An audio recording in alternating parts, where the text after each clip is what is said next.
Bienvenidos a Trago y Medio. Soy Claudia González y este es un podcast de Viva la Boca.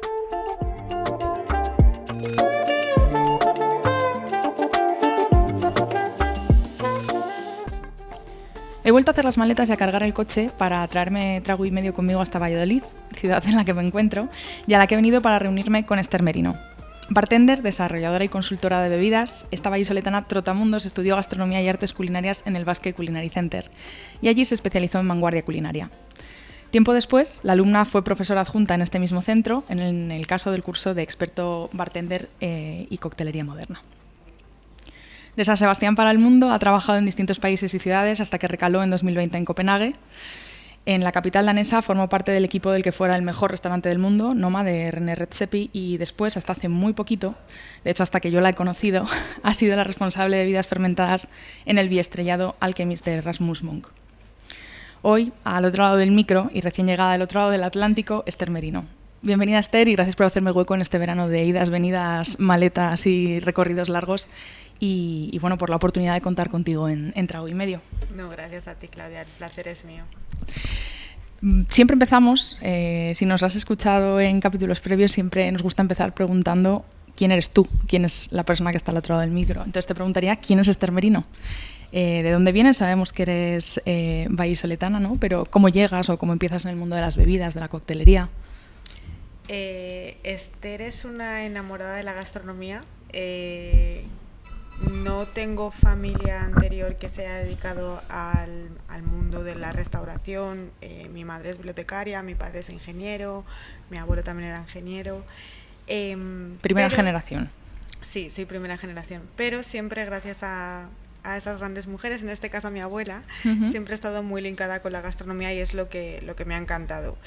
Pese a eso, mi familia siempre había apostado por mi hija entre copas y pucheros nunca, mi hija con un trabajo de señorita, y pese a que pasé por ingeniería, hice 3 años de derecho, al final a partir de 2011 empecé a decantarme por trabajos de media jornada de gastronomía hasta que fue algo que me enganchó tanto que aquí me quedé. Y más concretamente con el mundo de las bebidas y de la coctelería fue ya cuando estaba realizando la carrera en el Basque Culinary Center, cuando me di cuenta que tenía una frustración muy grande, que era que me encantaba preelaborar una merluza, pero me encantaba ver cómo el cliente se comía esa merluza.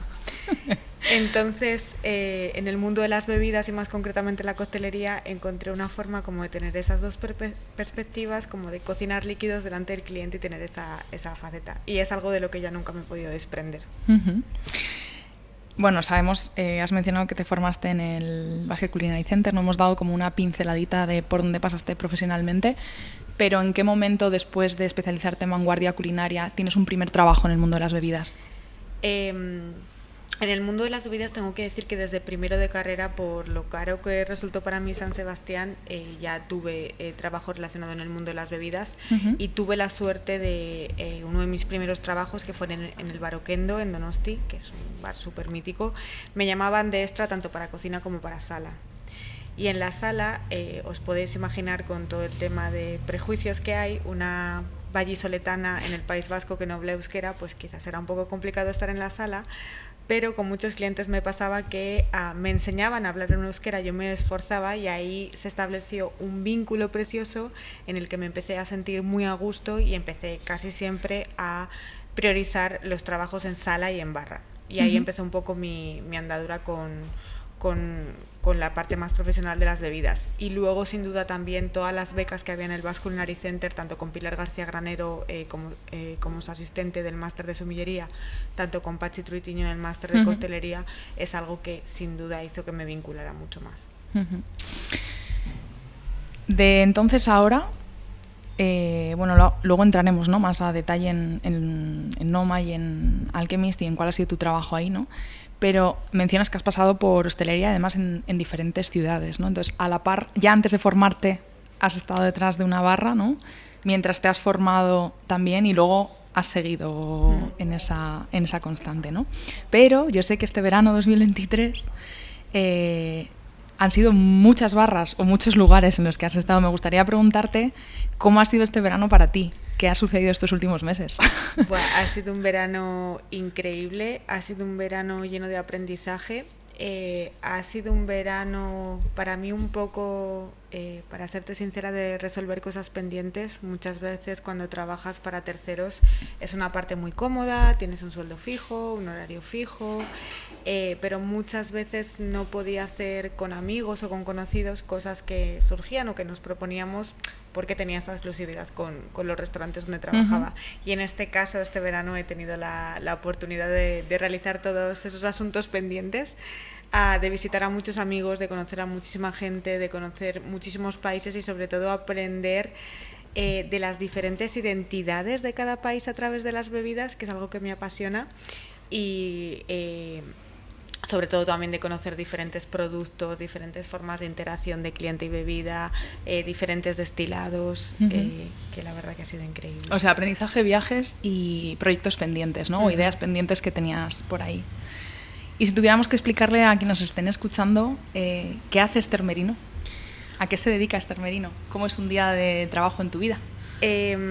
Yo lo intento definir un poco como desarrolladora de bebidas, pero al final, intentando ampliar un poco más este concepto, me gusta y me apasiona crear nuevas categorías partiendo de aspectos conocidos, para presentar cosas que no son tan conocidas. Al final, cuando realizas unas bebidas que tienen un nuevo perfil de sabor o que no están categorizadas, siempre me gusta coger algo que aprendí, en este caso de René Noma, que era algo desconocido, preséntalo siempre de una forma familiar. Entonces, mi día a día básicamente se basa en leer mucho, en hacer contactos, en intentar aunar esa parte antropológica y social que tienen las bebidas como parte de la identidad del ser humano, y también con esa otra parte del food science, de las técnicas de investigar propiedades tecnológicas, de ver nuevos usos culinarios de diferentes ingredientes e intentar aunar todo en una bebida final. Pero no paras de estudiar, o sea, eres alguien que siempre sigue estudiando dentro de todas las tareas que puedas llegar a hacer, ¿no? Sí, es un tópico, pero cuanto más sabes, menos sabes. Te das cuenta que más es una gran que verdad. Bueno, después siempre referenciamos dónde estamos. En esta ocasión, como he venido a Valladolid para poder coincidir con Esther, que teníamos ambas un verano de idas y venidas y esta era la forma más fácil de vernos, nos han hecho hueco en El Niño Perdido, nos han prestado este lugar para grabar. Es un local emblemático dentro del mundo de la coctelería a nivel vallisoletano y a nivel español. Generosamente Juan nos ha cedido este espacio para sentarnos a hablar, ¿no? Y bueno, ahora mismo te encontramos de regreso en casa, ¿no? Pero ya hablábamos ahora antes de empezar a grabar que ya estás on the go otra vez, ¿no? Pensando en hacer la maleta. Vamos a hacer la primera de las preguntas que son comunes a todos vosotros, y a mí me gustaría saber qué es un cóctel para Esther Merino. Para mí un cóctel es un conjunto de ingredientes que han sido manipulados alrededor de un concepto de sabor, textura y aroma, con un fin concreto para el cliente. ¿Y el fin es variable? El fin siempre tiene más un peso social más que un peso biológico. En este sentido, y creo que es otra de las preguntas también por lo que he escuchado en los podcasts anteriores, me adelanto un poquito. Creo que la coctelería no es cocina, creo que la coctelería es gastronomía. Y creo que una de las mayores diferencias es que cuando un ser humano come, cumple una función biológica y una función social. Cumple una función biológica, que es coger los nutrientes para mantener nuestras funciones vitales, y cumple ese factor social de compartir alimentos a través de una mesa y socializar a través de la gastronomía. Y creo que dentro de la coctelería nadie o casi nadie se toma un cóctel para coger los nutrientes necesarios para nuestras funciones vitales, y creo que esa es una de las mayores diferencias, y también que es una de las mayores diferencias en la parte de los profesionales que creamos las bebidas, que sabemos que tiene muchísimo peso esa parte social, esa parte de interacción, y sobre todo que es una de las formas, en este caso con la bebida, que cubre un abanico más amplio en esa parte de interacción, porque puede ser una interacción solo, de que ese día me han despedido y quiero estar con mi old fashion y que me dejen en paz en una esquina, pero también puede ser una celebración, puede ser que me ha tocado la lotería. Cualquier tipo de rito social, ¿no? Que está acompañado de... Creo que es uno de los motores, o en este caso una de las formas gastronómicas que más cubre este espectro social. Y sobre todo una de las cosas que cubre la potencia de crear identidad en la sociedad. El uso, digamos, social de la bebida, ¿no? En este caso del cóctel sería. Bueno, como Esther viene ya avanzada, ya he escuchado algunos capítulos de Trago y Medio, no te voy a preguntar si la coctelería es cocina porque ya me has respondido. Sí te voy a preguntar de todo lo que tú haces dentro de este mundo de la coctelería y el desarrollo de bebidas, de todo lo que sabes hacer, porque muchas veces decimos somos tal cosa, ¿no? Como una categoría que englobe nuestro ser profesional, pero en realidad lo que sabemos hacer son muchas cosas distintas que no siempre caben en ese, o no siempre quedan definidas en ese paraguas, ¿no? De todo lo que sabes hacer y todo lo que haces, que yo sé que es mucho, ¿qué es tu cosa preferida? Ser formadora, crear bebidas, trabajar de cara al público. La parte académica sin duda es mi favorita. ¿Eres fan de...? Sí, me gusta mucho compartir lo que he aprendido, creo que se me da bien, que soy buena comunicadora y sobre todo disfruto muchísimo de la parte académica porque sigo aprendiendo y con cada pregunta de un alumno, cada duda... Tú estás gozando. Sí, es que no puedo, yo hablo de esto y ya me sale sí, una estás sonriendo a tope, estás sonriendo a tope. Sí, es algo de lo que nunca me podría desprender, aunque montase mi negocio, aunque me fuese a trabajar para otra empresa, siempre es algo que siempre quiero mantener. ¿Y es factible dentro del sector una fórmula que combine eso? ¿Podrías tener, por ejemplo, tu propio local o podrías trabajar para alguien en otro local o podrías ser... y además mantener el hecho de dar formación, ¿no? O sea, no sería excluyente. 100%, si es lo que te gusta, sin duda, se puede y se debe.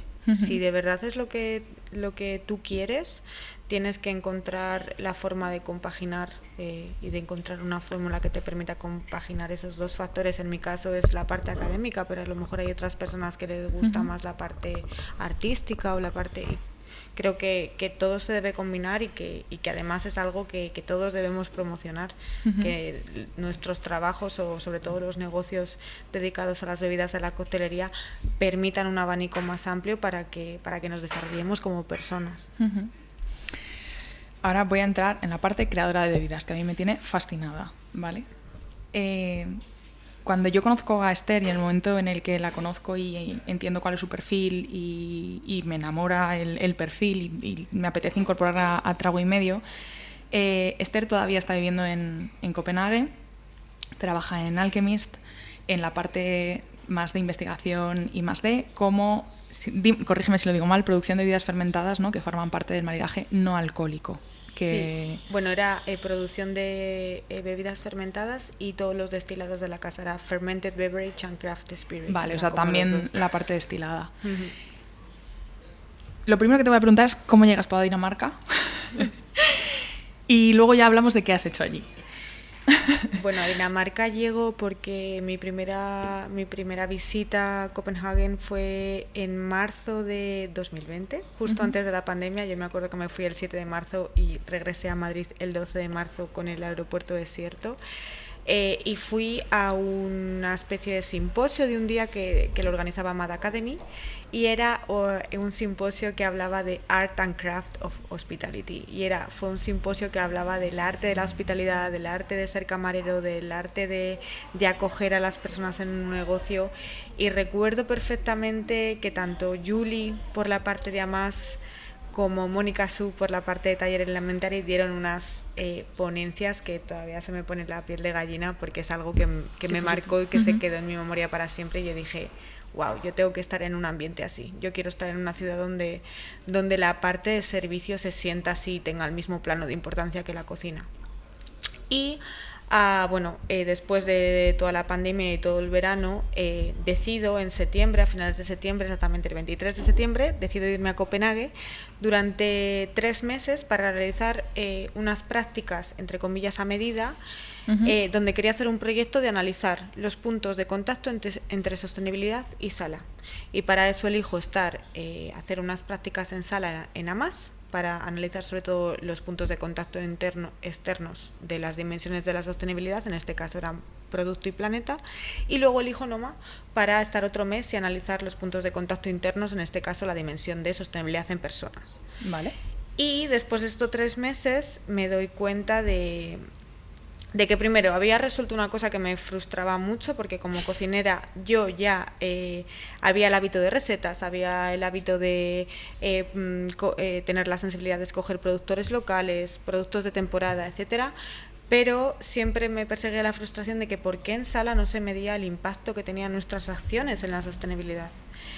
Y después de hacer ese análisis quedé muy satisfecha, pero quedé enamorada de Copenhague. Y tuve la suerte de que justo cuando terminé, en Noma hay una cosa muy buena, que es que aunque seas stagiaire o empleado, obviamente, mínimo una vez tú vas a dar una formación a todo Noma.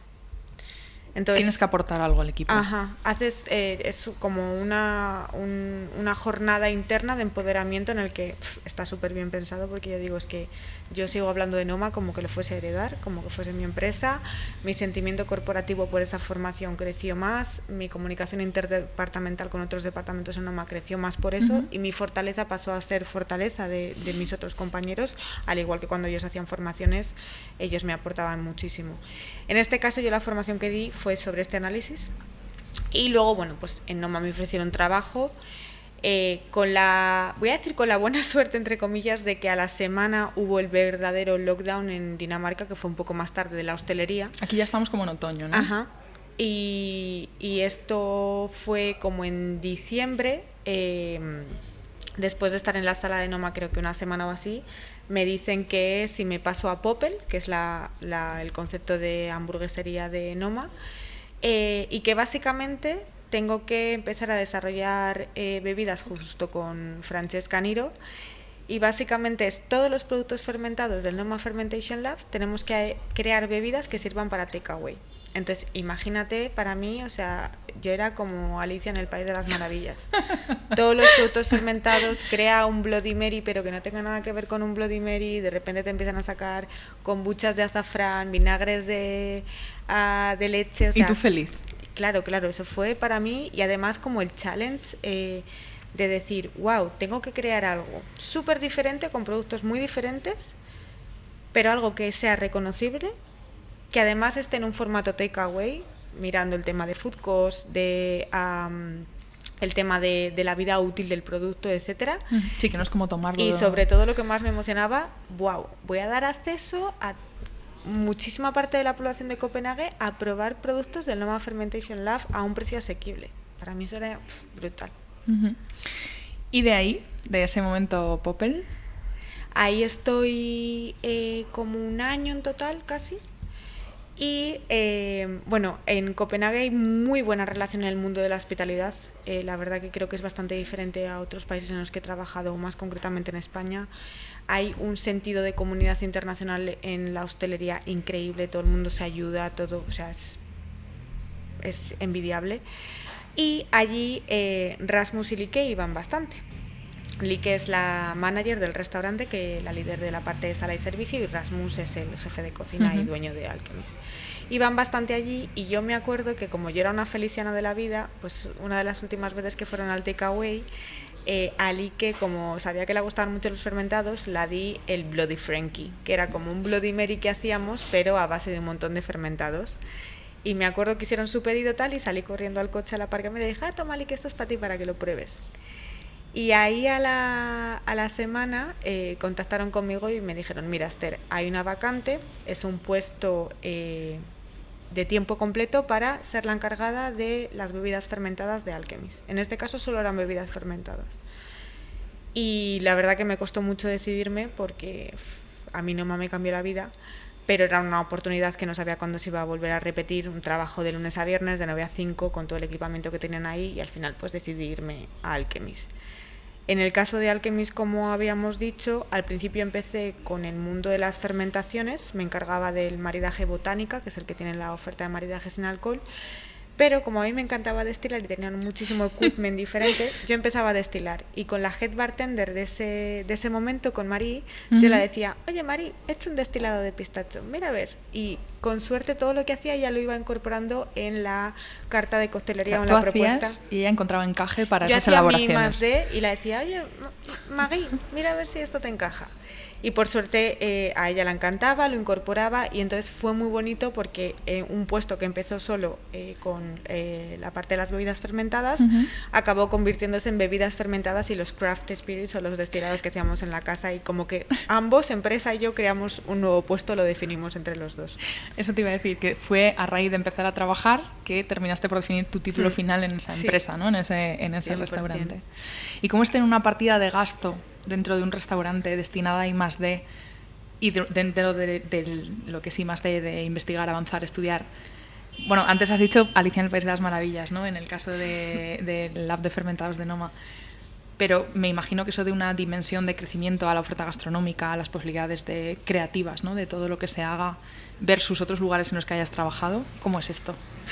Pues mira, es algo que te hace tener que decirte a ti misma que mantengas los pies en la tierra, porque si en ese momento te digo que es Alicia en el País de las Maravillas, pues ya era Son Goku con la nube ahí volada. Es increíble, pero soy una persona también que por diferentes trabajos que he tenido, en 2018 fui la manager en el grupo Gastrolecu de 7 restaurantes y una discoteca de toda la parte de sala. También he trabajado en IKEA, tengo el tema del food cost muy metido, el tema también de la sostenibilidad y la rentabilidad o cómo está linkado. Entonces yo a mí misma intentaba mantenerme los pies en la tierra de que fuese algo realista, pero la verdad que jamás, nunca me han dicho que no a nada. Y libertad. Y tengo que decir que en ese sentido tener un budget o un presupuesto amplio da mucho, da muchísimo. Y sobre todo que te ayuda también, es un poco contradictorio, pero te ayuda a limitarte, porque si yo tengo un bioreactor, una rotaval y un homogeneizador ultrasónico, por tener esas maquinarias a mí ya me obliga a limitarme a usar técnicas relacionadas con esas maquinarias. A lo mejor si no las hubiese tenido, hubiese hecho utilizado otras. Entonces, pero la verdad que a mí jamás, o sea, te digo que yo he pedido caviar para cócteles y con miedo, o sea, temblando en plan de, me estoy pegando una sobrada muy grande, y jamás, evidentemente cuando presentas el proposal o la propuesta está justificado, pero jamás me han dicho que no a nada. Eso es que lo hacías muy bien, que estaban muy contentos con lo que hacías. ¿Cómo se integra la cocina en la coctelería o la coctelería en la cocina? Porque me acabas de decir que hay veces que la propuesta de algo que venía destilado y por tanto acababa encontrando su lugar venía de ti, en un lugar como Alchemist. Normalmente tengo que decir que casi un 75% partía de una propuesta culinaria en la que integrábamos una serie de maridajes. Yo cuando empecé había 7 maridajes, cuando me he ido había 11, porque empezó a subir mucho. 7 maridajes, 7 opciones para elegir. Sí, había 4 de vino, luego uno que era el botánica, otro que era el combinado y otro que era el experimental. Y cuando yo me he ido ya metimos uno solo con cócteles, subió mucho el tema también de las bebidas fermentadas y los craft spirits, entonces teníamos todas las bebidas fermentadas que yo hacía mezclados con todos los craft spirits que yo hacía, era otro maridaje. Luego teníamos el Dimensiva, que era todo lo más nuevo, pues ahí donde tenías el destilado de orejas de conejo, donde tenías, bueno, lo que creíamos que era más innovador o más nuevo, pero todo alrededor del concepto del maridaje. Como te decía, casi el 75% de las cosas empezaban de un menú predeterminado, pero sí que ha pasado en alguna ocasión que ha sido al revés, que ha empezado desde la bebida y desde ahí se ha creado la propuesta culinaria en este caso. Hay muchísimo trabajo interdepartamental, eso me encanta, sobre todo como la apertura de trabajar en equipo. Creo que siempre surgen cosas mucho mejores cuando tienes más perspectivas y trabajas en equipo, y yo personalmente, como tengo un pasado en el que he trabajado de cocinera, siempre me he sentido muy cómoda. Es como tender puentes, ¿no? Digamos, sí, entre diferentes equipos, y que todo el mundo pase, aunque esté dentro de su trocito de tierra, tenga acceso vía esos puentes al trabajo de los demás, ¿no? Y aprendes muchísimo, Claudia, o sea, aprendes a tener en cuenta que hay factores de sensibilidad que tenemos unos y otros, que yo puedo tener más sensibilidad con el tipo de vaso de vajilla, otro va a tener sensibilidad con, oye, mira, esto, la comunicación tiene que ser en 1 minuto porque cuando sirvo el pichón se queda frío, o lo que sea, pero son sensibilidades muy concretas de compañeros que son de departamentos diferentes, y cuando se juntan eso es imparable. Eso es maravilloso. Entonces, mi pregunta, así como para cerrar el tema Alchemist, que solo escuchándote y con la fuerza y ¿no? Lo dices de una manera no solo honesta, sino muy apasionada, da mucha envidia pensar en haber tenido una experiencia así, ¿no? Envidia buena. ¿Cuál es la importancia que tiene la coctelería en Alchemist, en su propuesta, en el resultado final? Pues es algo que quizás por todo lo que implica el restaurante y todo lo que tiene, a lo mejor pasa desapercibido, pero tiene muchísimo peso.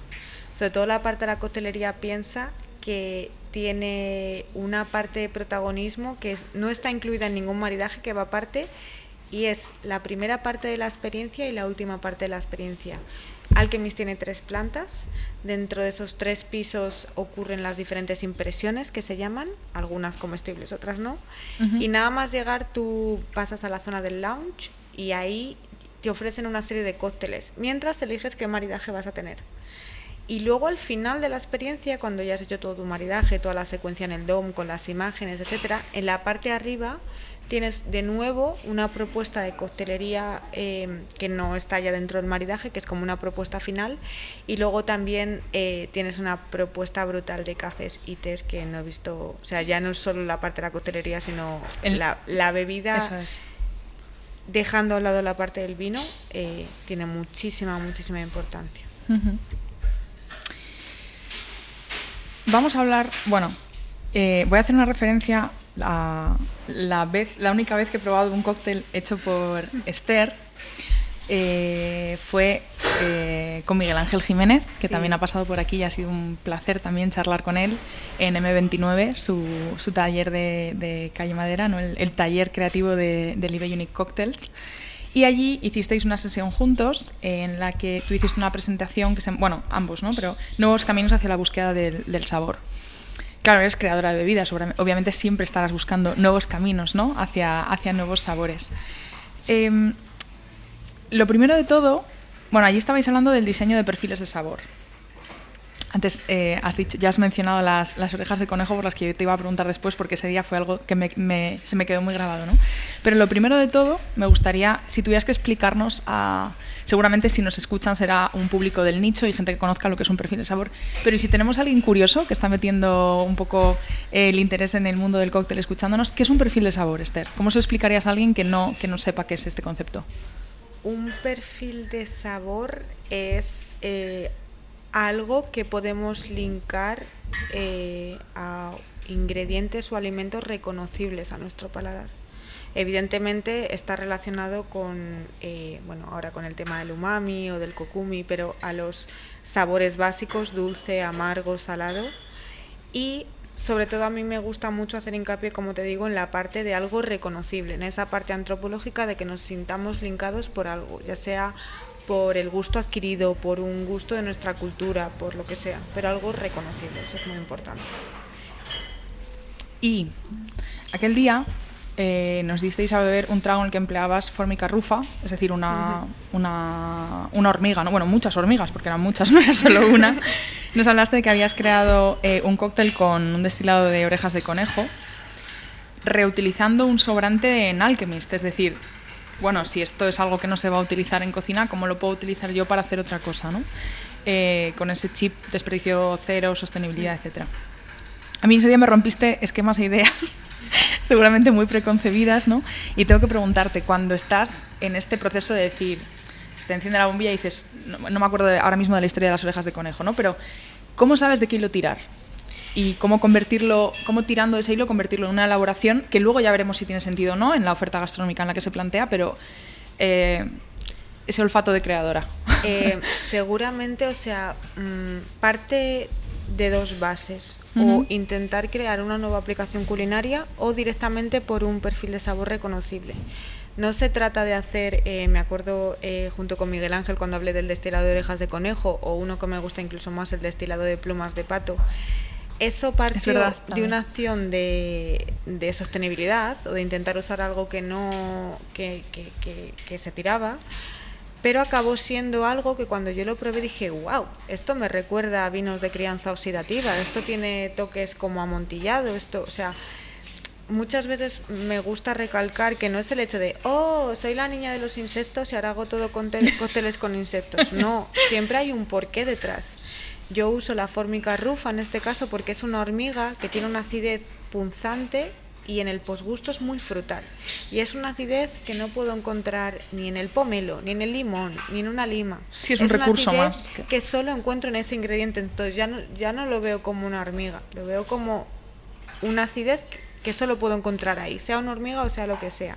Ahora bien, a la hora de compartir la técnica o el porqué, evidentemente sí que me gusta ahondar un poco en las propiedades tecnológicas de esa hormiga y decir, pues mira, me ha ido a coagular la leche, porque la leche en este caso coagula por pH, me baja el punto isoeléctrico, pasa esto, y además echando menos hormiga comparado con el limón me da más acidez y me coagula mejor la leche. Y justificas el uso, digamos, que has hecho de ese ingrediente. Y es como a través de un sabor o de un perfil de sabor que solo puedo encontrar un ingrediente, en este caso intento también lanzar un protocolo de un nuevo uso culinario de esa hormiga en concreto. Ahora me ha pasado en Colombia con las hormigas santandrianas o culonas. Te he visto en Instagram.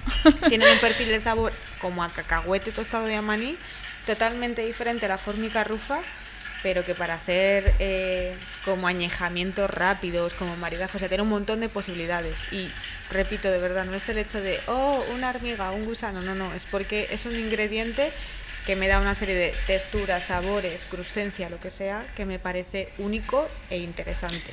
Que su uso está justificado por sí mismo, no porque sea algo que digas voy a usar insectos ahora, sino porque como ingrediente tiene unos valores o características que te aportan. Y con el caso de las orejas de conejo, las plumas de pato fue lo mismo. Evidentemente ahí el antecedente es que estamos buscando un uso para promover la sostenibilidad o el cero desperdicio. Pero la máxima es que eso tiene que estar bueno, que tiene que ser especial y que tiene que ser reconocible. Todo puede ser todo puede potencialmente llegar a ser un ingrediente. Todo se puede destilar. O bueno, no tiene por qué ser destilar, pero... A ver, esto es algo bastante complicado para mí porque sí, por poder todo se puede destilar. Pero tendría que tener sentido. Me hacen muchas bromas sobre eso. Sí. Pero creo que lo que se destila tiene que tener un porqué. A mí me gusta mucho poner este ejemplo y hacer una prueba.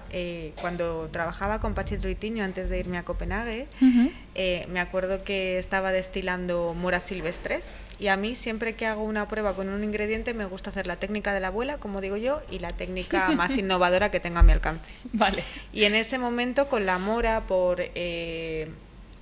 los puntos de ebullición, por sus componentes aromáticos, etcétera, me fue muchísimo mejor una maceración con la técnica de la abuela, como digo yo, que una destilación en Rotabal. El resultado para mí fue mucho mejor, con menos gasto energético, sin necesidad de tener esa máquina, etcétera, etcétera, etcétera. Entonces muchas veces hay que pensar sí, se puede destilar todo, pero ¿por qué y para qué?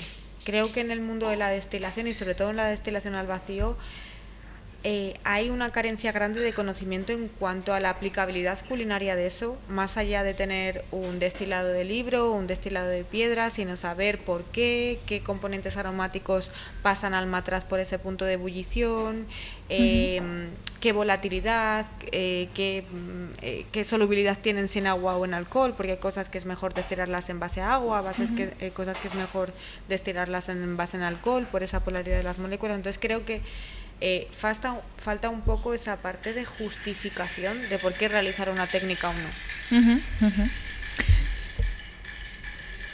Cuando antes, con esta respuesta ya me das medida de que si no tiene sentido más allá del experimento, no va a permanecer, no va a quedar, sino se va a consolidar, ¿no? Como ingrediente de una elaboración, o como elaboración, o como técnica,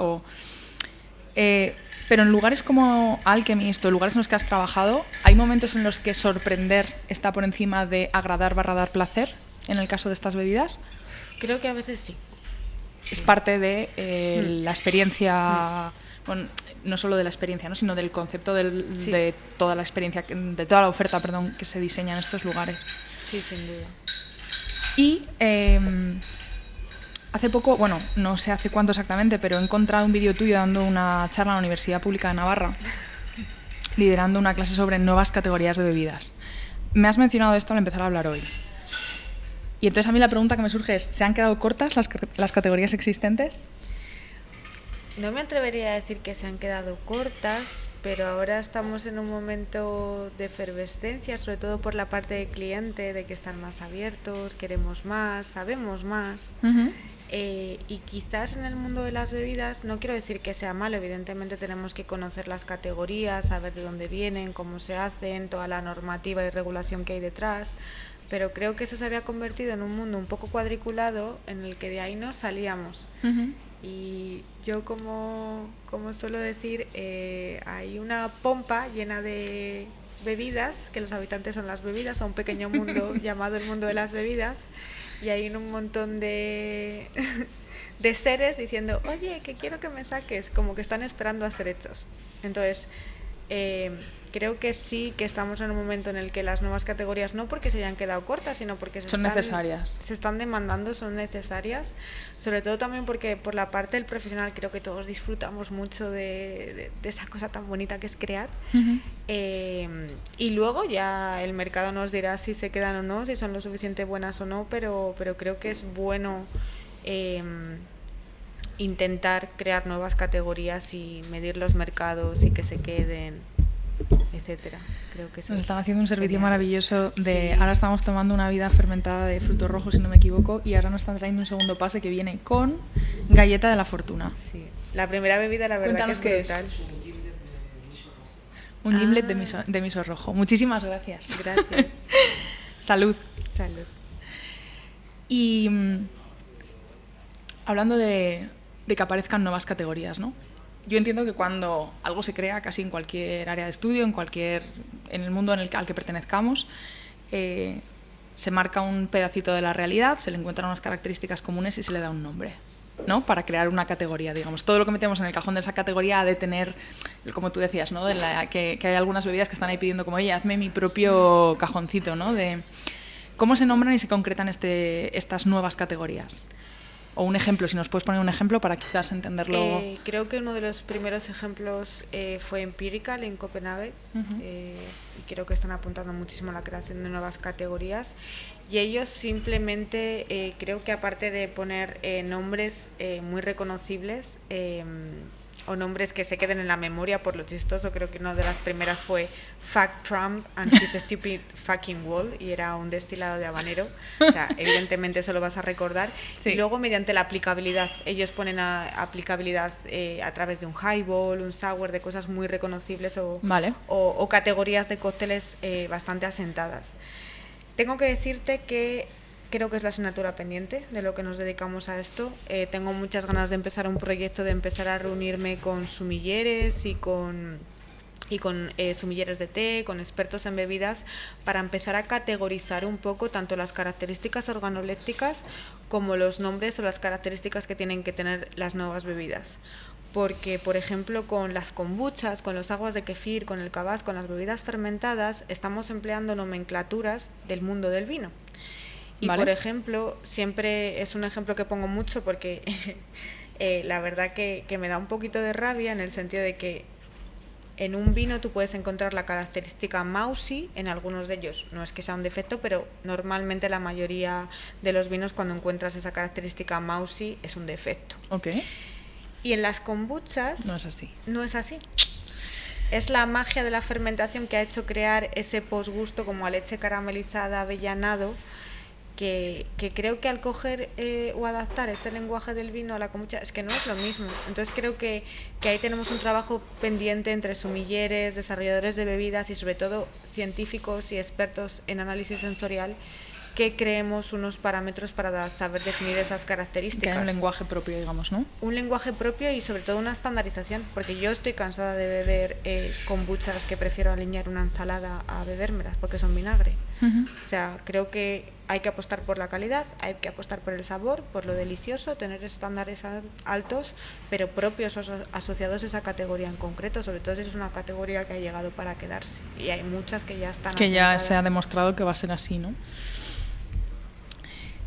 ¿Cuál ha sido la bebida que has creado? De la que más orgullosa estás, que más te has divertido, que el proceso dices, "Buah, esto va a ser en mi carrera inolvidable"? Bueno, no me atrevo a decir que haya creado nada porque nunca se Bueno. sabe si alguien lo ha hecho antes, pero de las cosas que he Trabajado hecho, con. Me gusta mucho el destilado de plumas de pato, sin duda, por todo el aprendizaje que provocó para entender que estaba destilando el proceso de fermentación con el koji, con todo al principio. Y luego, una de las cosas que también me cambió la perspectiva es en Alchemist tenían un postre de sangre que se llama Lifeline y es una gota perfecta. Lo vi en Marifusión, lo presentó Rasmus, que tiene el garum de sangre de ciervo, la sangre de cerdo y los frutos rojos. Es algo súper chocante para el comensal.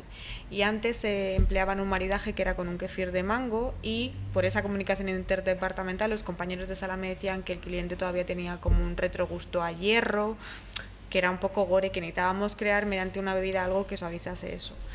Y ahí, aunque luego sí que empleé pues, cosas que aprendí o que encontré en artículos científicos, muchas técnicas de centrifugación, destilación al vacío, homogeneizador ultrasónico, todo empezó gracias a mi gusto adquirido y a mi parte de vallisoletana con el tema de la morcilla y los piñones. Entonces, creé una especie de crema de licor o Baileys, pero que no tiene nada que ver con el Baileys, que era un destilado de chocolate blanco tostado con una leche centrifugada y emulsionada por homogeneizador ultrasónico de piñones.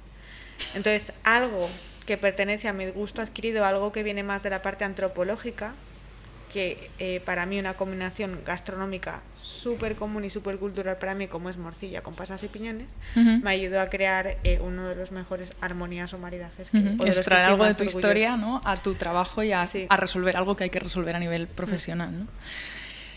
Como creadora de bebidas, yo tenía un apartado aquí que era crear recetas, crear maridajes, ¿no? Hay otra charla en la que te escucho hablar, no sé si esta misma de Navarra u otra, que falta una codificación en el mundo de las bebidas, que te encuentras diferentes formatos de medida cuando vas a una receta. Pones un ejemplo buenísimo, que no es lo mismo exprimir media lima de una lima que lleva en la nevera no sé cuántos días, de una lima que acabas de comprar que está, ¿no?, que realmente te va a dar zumo de lima, que la otra va a estar súper seca. Y que, bueno, que falta para tu gusto, o que echabas de menos un poco esa... Dentro de que una receta es una codificación, esa estandarización, exacto. Ese es parte del trabajo. Acabas de decir, me gustaría ponerme a hablar con gente del sector para crear nuevas categorías. Esta parte de la estandarización de recetas, de la transmisión de un código, que al final es lo que es una receta, ¿forma parte de ese proyecto futuro? Sin duda es algo que yo tengo integrado y aplico. O sea, por ejemplo, yo en Alchemist sí que me dejaron y todas las recetas de Alchemist iban por peso, evidentemente teniendo en cuenta que la densidad del alcohol es menor que la densidad del agua, pero todo iba por peso, no iba por volumen, no iba por onzas, no iba... Y siempre que me lo permitan lo voy a hacer así, con las mismas unidades de medida que va a ser con un peso por gramo. Y luego, por ejemplo, me pasaba ahora en una consultoría que he hecho en Miami, pues evidentemente por el tema del personal y demás tenía que ser en onzas. Y entonces, bueno, a mí me ha tocado como traducir de nuevo mi forma de trabajar a ellos, porque al final creo que también el éxito de algo es saber adaptarlo a la persona final que lo va a ejecutar y que estén cómodos. Pero al menos que sean las mismas unidades de medidas. Pues si querían todo en onzas, iba a ser todo en onzas, pero no iba a ser una mezcla de un bar spoon con onzas, con gramos, con... Y creo que en eso mi objetivo, tengo que decir que esta sensibilidad me viene 100% de Patxi Troitiño, siempre desde que en su día me dio clase en Basque Culinaria hasta que luego empecé a trabajar con él, es algo que él ha tenido siempre muy en cuenta y que ahora es parte de mí, y es que estoy totalmente de acuerdo. Es que no, agita enérgicamente, no es lo mismo que agite enérgicamente Juan Valls que agite yo. La dilución del hielo va a ser diferente, la gradación alcohólica real va a ser diferente. Dejas de controlar variables que son fundamentales dentro del trago final, ¿no? Que tú para mí haciendo. La temperatura, o sea, no tenemos en cuenta, yo las fichas técnicas que hago siempre viene temperatura de servicio, -2, -1, 0, depende del punto de congelación del cóctel, lo que sea, pero son cosas esenciales que, o sea, la temperatura para un cóctel es de lo más esencial que puede haber y parece que por obvio pasa desapercibido y no lo tenemos en cuenta. Y creo que es algo que vamos tarde, que tenemos que integrarlo ya. Y me voy a pasar, ahora sí, aunque siga estando ligado con todo lo que hemos hablado, a la antropología destilada. Una de las cosas que me fascinan de Esther si ya habéis escuchado por aquí por Trago y Medio, ya sabéis que yo soy un poco, o fui un poco friki de la sociología, de la antropología, ¿no? De aquello que explica por qué somos como somos, individualmente, como grupo, como individuos dentro del grupo, etc. Me encanta esta lupa en gastronomía, en cocina, en bebidas, ¿no? Porque hay tantísimas cosas de nosotros, que hablan de nosotros o de un momento histórico, de una sociedad o de un papel de determinado grupo, ¿no? Que se pueden ver a través de lo que comemos y bebemos, que es apasionante. Pero hay una frase de Esther que en una de estas charlas que yo estaba revisando para preparar esta entrevista, ¿no? Que dice: siempre, siempre, siempre, dentro de mi proceso creativo en torno a las bebidas, el primer paso que doy es la perspectiva antropológica. La relación entre el ser humano y esa bebida, ese producto, esa técnica que hace posible esa elaboración, etcétera, etcétera. ¿Cuál es la bebida que más nos ha marcado como seres humanos, a nivel antropológico, a lo largo de nuestra historia? Pues mira, empiezo por el agua. Hay un artículo científico increíble por Frédéric Duhart sobre la antropología de las bebidas y bebidas que crean identidad, y hay un apartado brutal que habla sobre el agua sacramental y qué significado tiene eso para las personas y qué significado tiene el agua sacramental para una rata. Es increíble. Después, sin duda, bueno, aquí hay muchísimas teorías, pero creo que la hidromiel, el vino y la cerveza son de las 3 bebidas que más nos han marcado antropológicamente. Y por último diría que la parte del alcohol con la parte del espíritu ya desde la parte de los musulmanes y de Al-Ándalus. Al final, alcohol en árabe significa el espíritu. Y bueno, luego las siguientes acepciones más linkadas a la parte de la religión musulmana, etcétera, pues era como que el alcohol era la parte que te dejaba sacar tu verdadero espíritu para bien y para mal. Por eso luego lo prohibían, etcétera. Pero creo que es esa cuarta bebida que más valor ha tenido para nosotros antropológicamente. No sabría con cuál quedarme, creo que sin duda la primera diría el agua, porque es el inicio de la vida, sí, bueno, el inicio de todo. Sin y la que no estaríamos aquí. Y porque creo que el agua además es de las pocas que sí que cumple esa función biológica y esa función social. O sea, es de las pocas cosas que creo que hay un estudio médico que te habla, si no recuerdo mal, de que si tú estás sin beber agua 7 días, el 75% de tus funciones vitales, hasta luego. Sí, que es completamente... Sí, cuando dicen que somos una gran parte de agua, es verdad, ¿no? Y si dejas de... ¿Cómo se vincula el mundo de las bebidas o el mundo de la coctelería más en concreto con la disciplina de antropología? ¿O cómo has conseguido tú tender este puente? Pues creo que soy una persona que peco de ser un poco técnica. Me gusta mucho el cálculo, me gustan mucho las matemáticas, me gusta mucho la estandarización. Pero cuando descubrí el mundo de la antropología me di cuenta de que yo misma estaba participando en algo que socialmente es injusto, porque al final las ciencias sociales están como más infravaloradas socialmente. Y al final, gracias a la antropología, me di cuenta de que tenían el mismo valor y sobre todo que a través de la sociología y la antropología obtenía información que no me iban a dar las ciencias lógicas o las ciencias biológicas, que no me lo daba la química, que no me lo daba las matemáticas o la lógica, que solo me lo daban esas ciencias sociales. Entonces ya era más como una obsesión de decir, ambas, tanto las ciencias sociales como las biológicas y las lógicas, tienen que estar en el mismo plano de importancia, y yo no voy a ser una persona que represente lo que socialmente creo que pasa, que es injusto, que las infravalore. Y sobre todo porque es que lo pienso así, es que me dan información que no puedo obtener de ninguna otra forma, o que yo no sé obtener de ninguna otra forma. Y que ahora ya es imprescindible para ti, o sea, trabajar sin este tipo de información sería algo que no te plantearías por esta frase, digo, de siempre, siempre, siempre dentro de mi proceso creativo. Siempre, porque si se lo presentase a un pez, pues a lo mejor tendría que hacerme experta en la parte de peces, pero es que o sea, soy un ser humano y presento cosas para los seres humanos y para el consumo humano, entonces... Viniendo hacia aquí, esta pregunta no estaba en escaleta, en el guión. Venía pensando, pensando en antropología, ¿no? ¿Cuál sería el equivalente del descubrimiento, no del descubrimiento del fuego, porque el fuego lo descubrimos seguramente por accidente porque hay un rayo y quemó un árbol, pero de que descubrimos que podíamos cocinar la comida, hacer una reacción de Maillard con el fuego, ¿no? ¿Cuál sería el equivalente, que en cocina siempre se dice el antes y el después del fuego, ¿no? En el mundo de las bebidas, ¿cuál es esa técnica que lo cambió todo? Pues aquí te voy a diferenciar. Para el mundo de las bebidas en general, creo que sin duda ha sido la fermentación y la destilación, ambas dos. Y en el mundo del bartender, más como profesionales, creo que ha sido el hielo seco y el nitrógeno líquido, porque nos permite crear presiones, maceraciones, sin dar un tratamiento térmico, sin perder esa parte de alcohol o esa parte de etanol. Entonces, para el mundo de las bebidas, fermentación y destilación, porque ahí mediante la fermentación, como hemos dicho, al crear un cóctel, tú eliges una serie de ingredientes, una técnica para crear un resultado final para un consumo concreto, pero además que esa fermentación está abierta a la mezclabilidad con otros destilados o con otras bebidas. Y por otra parte la destilación, porque te permite, mediante una técnica, coger o realzar o concentrar diferentes componentes aromáticos y diferentes componentes como puede ser el etanol, que nos ayudan a que salga ese espíritu, como dicen los árabes. ¿En qué lugar está el cóctel en nuestra vida a nivel antropológico? Pues creo que, hay que diferenciar, porque si algo estoy aprendiendo de los viajes es que al final en cada sociedad interactuamos de forma diferente a través del cóctel. En España, en coctelería internacional como tal, creo que estamos un poquito más atrás, pero por ejemplo en el tema del chupito del cóctel en sobremesa creo que vamos por delante, al mismo nivel que Grecia, que en sobremesa estamos bastante potentes. Es algo que se nos da bien la sobremesa, sí.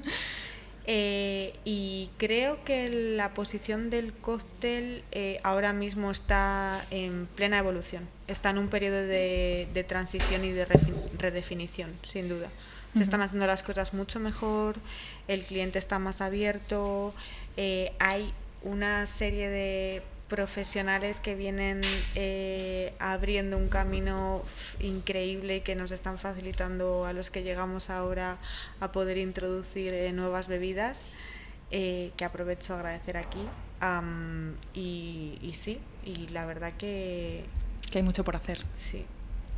Y me voy a ir a las tendencias en el sector, como experta en tendencias, de alguien que está siempre ojo a visor, ojo en el horizonte, y sobre todo justo después de este verano que te pillo, que has estado yendo y viniendo y habrás visto un montón de cosas, entre ellas cosas nuevas seguro, o cosas que están funcionando en otros lugares del mundo que quizás no tienen por qué funcionar aquí. Me gustaría preguntarte qué observas eso en el horizonte, ¿no? ¿Qué ves venir? ¿Qué novedades? ¿Qué tendencias?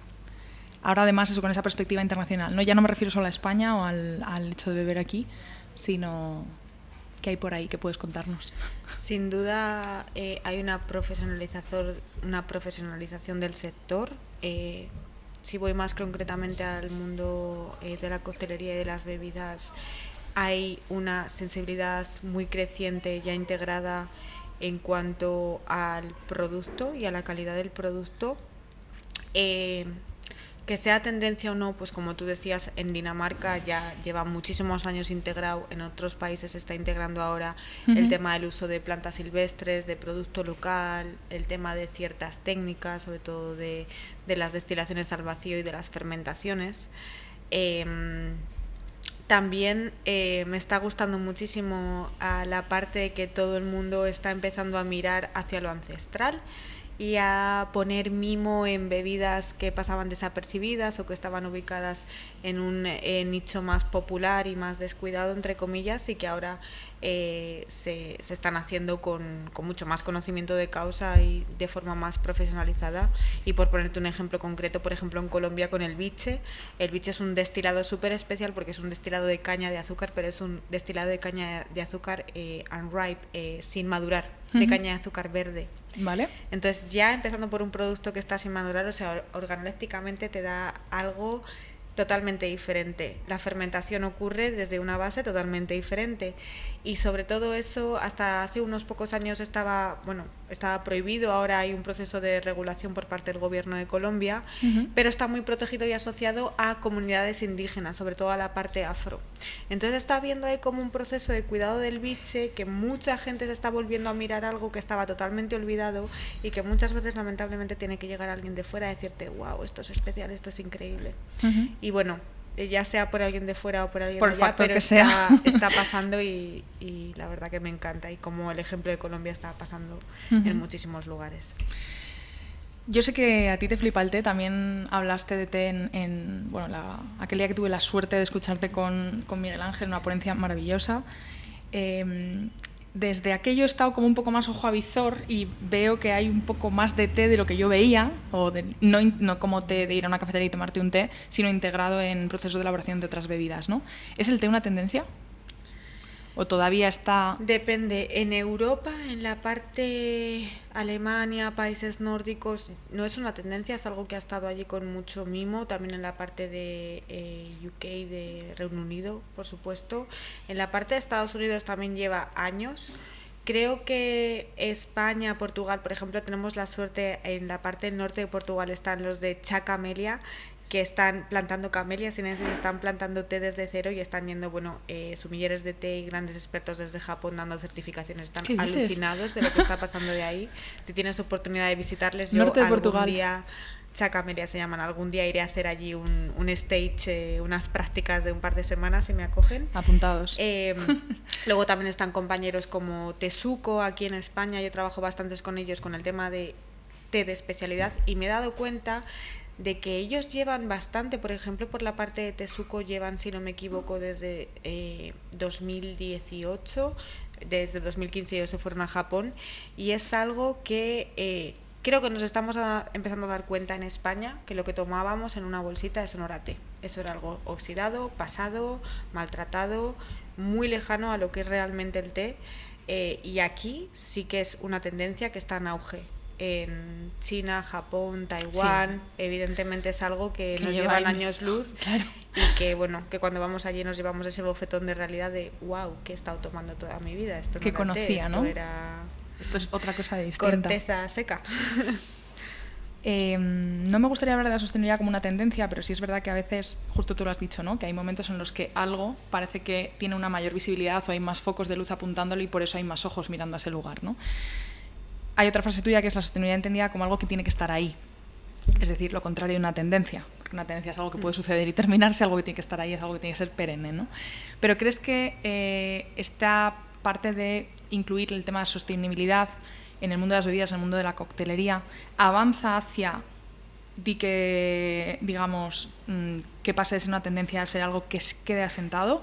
¿O crees que es algo que todavía estamos por ver como de volátil es su pozo? Creo que hay una parte volátil porque creo que sí que estamos, bajo mi perspectiva, estamos empezando un poco la casa por el tejado porque no tenemos los parámetros o no hemos analizado qué puntos de contacto hay desde el servicio, desde la sala, desde las bebidas con la sostenibilidad, y si no tenemos esos parámetros poco vamos a saber por dónde direccionar las acciones.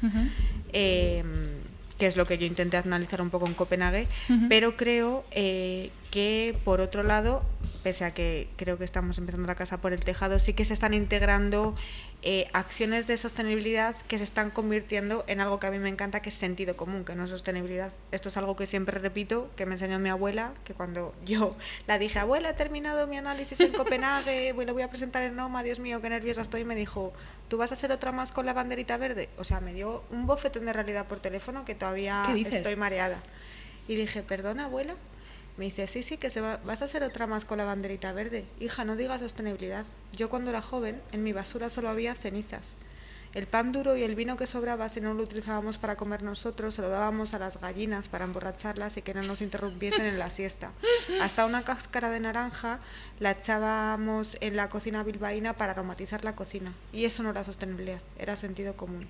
Y fue tal bofetón de realidad que a veces sí que por referenciar utilizo la palabra sostenibilidad, pero es algo que me gustaría eliminar del vocabulario, algo que debería estar ahí. Y creo que gracias a muchas congresos que he asistido, por ejemplo la última con Miguel Ángel, pues con el tema del uso de la miel, de productos locales, de temporada, creo que hay hechos que ya sí que están integrados, que no se habla de sostenibilidad y que se van a quedar y que van a ser así por suerte. Pero creo que tenemos que empezar a analizar esos puntos de contacto de, vale, ¿qué influencia tengo yo sobre la gestión del agua? ¿Qué influencia tengo yo como bartender en la gestión de residuos? Cuando hablas de un punto de contacto, ¿te refieres a la acción que tú llevas a cabo y el impacto inmediato que eso tiene? Es directamente extrapolar el Customer Journey Map, es decir, los puntos de contacto entre cliente y usuario en una empresa, extrapolados a mis acciones diarias. Es decir, yo, por ejemplo, cuando lo analizaba en Amazonoma, yo decía, vale, tengo un punto de contacto que es el agua.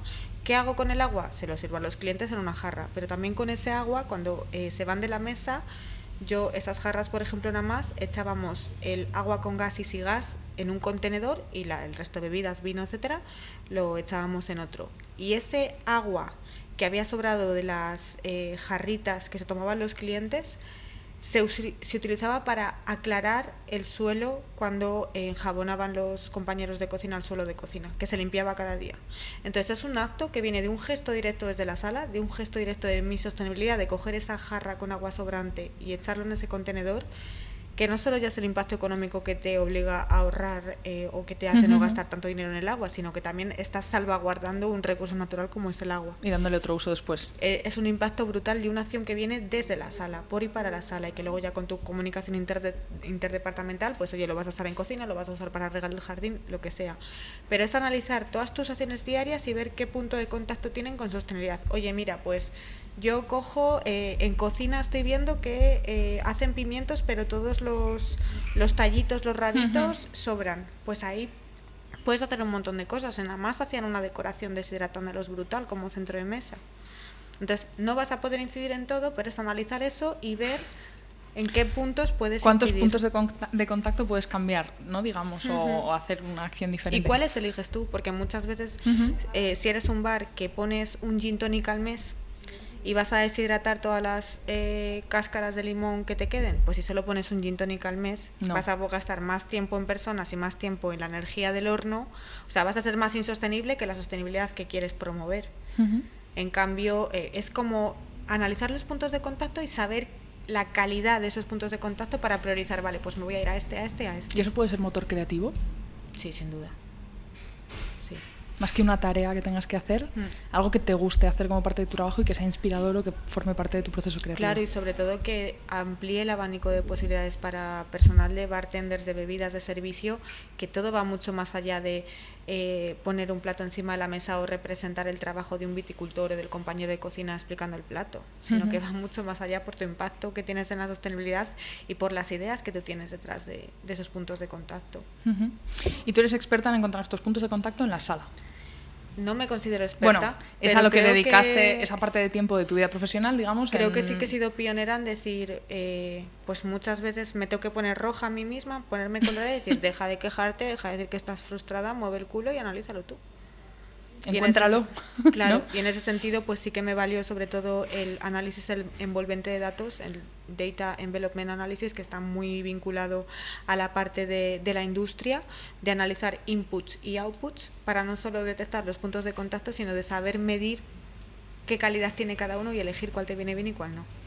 Sí, que lo que decía antes, que no tienes por qué ser todo, sino priorizar y elegir cuáles son las acciones que vas a tomar. Y lo mejor de todo, Claudia, que es que ya hay artículos científicos que te dan el trabajo hecho. Ya, que no es que estés partiendo de cero. Claro, que muchas veces nos quejamos y digo, wow, si estaba ahí, si es que solo hay que buscarlo y aplicarlo en el terreno que quieras. ¿Cómo encaja la sostenibilidad dentro del lujo de la alta gastronomía? Bueno, no quería decir alta gastronomía necesariamente, quería decir más bien lujo, porque no siempre la alta gastronomía... Sí. Porque una patata brava bien hecha es, eso es. alta gastronomía, ¿verdad? Sí, me voy a curar en salud, vamos a quitarlo de alta gastronomía, pero sí en el concepto del lujo gastronómico. En bebida, en comida, en todo ello en este caso. Mira, creo que eso tiene que encajar en todo, que tiene que estar ahí por sentido común. Creo que en el lujo aún más si cabe, porque creo que estamos redefiniendo el lujo y está muy vinculado el lujo con estos problemas que tenemos ahora de acceso al alimento, de sequías, etcétera.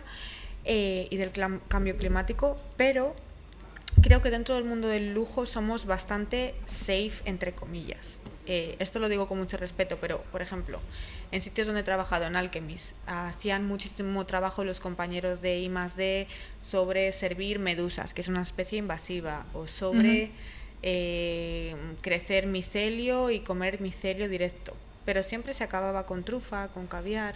Entonces era como... wow, si la medusa como tal ya me parece una innovación increíble, es un lujo, es un nuevo uso culinario, te has pegado un trabajazo con el productor para que analice como las ostras, las aguas, y lo acabas con caviar. Pero si es que caviar yo puedo encontrarlo en cada esquina del mundo, puedo comerlo en Rusia, puedo comerlo en Japón, puedo comerlo en Valladolid, pero la medusa no.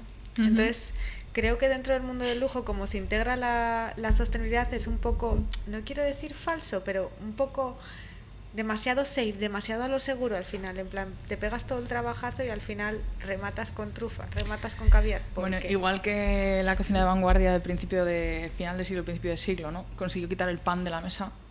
A lo mejor el nuevo lujo consigue quitar el caviar de todas partes, porque parece que hay más caviar que gente comiendo en España a veces, efectivamente. Yo hablo de España, que es lo que más conozco. Y el caviar está muy bien, pero se puede aplicar mira, a mí hay un postre que me gusta mucho que hace Diego Prado, que hace un postre de coliflor, un helado de coliflor con caviar.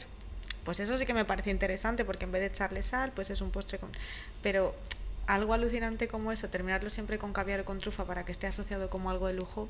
Sí, a eso me refiero, ¿no? Que quizás esos dos productos, y además es que, bueno, si sigues tomando una buena trufa, un buen caviar sigue siendo un lujazo, ¿no? Pero cuando ya hay trufa hasta en las patatas fritas y caviar en tantísimas ofertas gastronómicas que muchas veces pincha y no es un caviar que tenías que haber pedido, ni claro, está justificado el gasto, pues a lo mejor lo más, no solo sostenible, sino lo más innovador sería llegaría en un momento dado, sí, prescindir del lujo definido, ¿no? Y inventarnos un lujo nuevo, que también es parte del trabajo de vosotros creadores, ¿no? Sin duda. A ver, yo estaría aquí contigo 3 días porque a mí me quedan muchísimas preguntas en mi escaleta, pero voy a ir cerrando porque se nos va terminando el tiempo. Te quiero preguntar, sé que eres cocinera, sé que eres bartender, pero vamos a volver al cóctel ahora un segundo. ¿Cuál es el cóctel que más te gusta beber y cuál es el que más te gusta preparar? El cóctel que más me gusta beber es un New York Sour. Vale. Y el cóctel que más me gusta preparar, esa pregunta no sé si te la voy a saber contestar, porque en esa parte soy muy romántica de hacer como el traje a medida para cada persona, y pese a que me gusten mucho los parámetros, las medidas, pero saber diferenciar que mi madre va a querer 2 centilitros en vez de 4 y que no sé quién va a querer 6 y que... Aún, no sé, me gusta mucho esa parte romántica. Lo que más te gusta hacer es el que haces a medida para quien lo va a beber. Vale, y porque tú también eres fan de la antropología, si tú tuvieras que explicarme a mí, y esto ya lo he contado, pero viene de un proyecto en el que yo asociaba o planteaba la hipótesis de una posible identidad gastronómica del sujeto, ¿no? Definida a través... Yo, por Dios, eso cada vez que lo escucho me tienes que pasar eso. Tenemos que hablar de ese proyecto.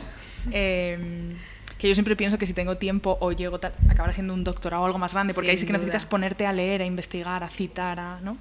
Pero bueno, si Esther Merino fuera un cóctel y tú te tuvieras que presentar a través de ese trago, ¿no?